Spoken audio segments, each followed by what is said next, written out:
হবিগঞ্জে school শিক্ষিকার মৃতদেহ উদ্ধার, হত্যা নাকি আত্মহত্যা তা নিয়ে ধূম্রজাল।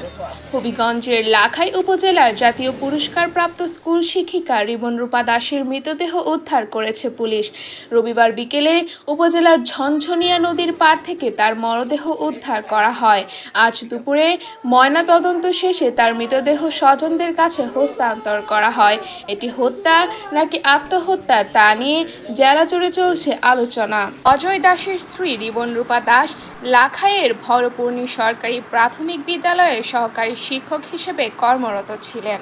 শুক্রবার বাবার বাড়ি মৌলভীবাজারের উদ্দেশ্যে বের হন।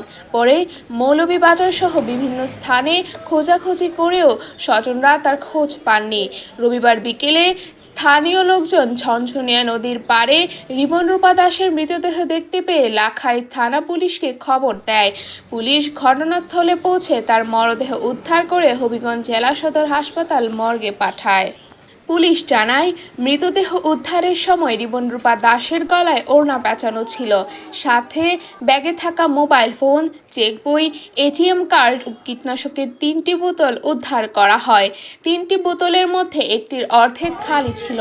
একসময় মোবাইল ফোনে তার মৃত্যুর জন্য 3জনকে দায়ী করে একটি সুইসাইড নোট পায় পুলিশ। তার শরীরে আঘাতের কোনো চিহ্ন পাওয়া যায়নি। পুলিশের ধারণা, ঋণের চাপে তিনি আত্মহত্যা করে থাকতে পারেন। তবে স্বজনদের দাবি, রিবন রূপাকে পরিকল্পিতভাবে হত্যা করা হয়েছে। তারা এ ঘটনার সাথে জড়িতদের দৃষ্টান্তমূলক শাস্তি দাবি করেন। এটা হত্যা হইতে পারে, কারণ আত্মহত্যা তো লোক না, সে তো আমরা করলে তো বাড়িতে করতে পারে, আবরের মধ্যে গিয়ে করা তো আমি মনে করি যুক্তিসঙ্গত।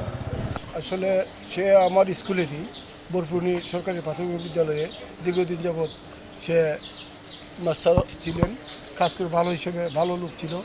তো হঠাৎ করে গত শুক্রবার থেকে তারা খুঁজে পাওয়া যাচ্ছে না।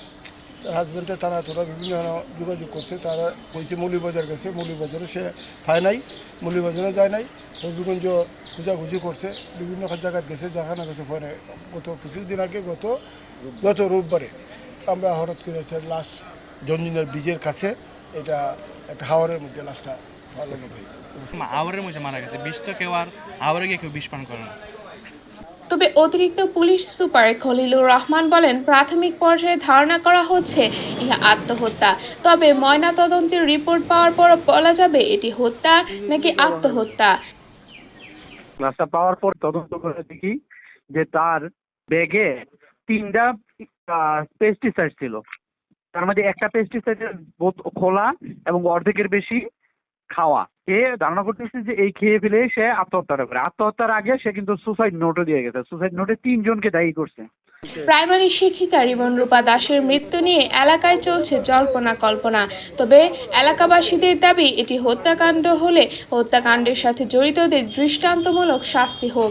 গালিব আক্তার তামান্না, আয়না, 24 নিউজ, হবিগঞ্জ।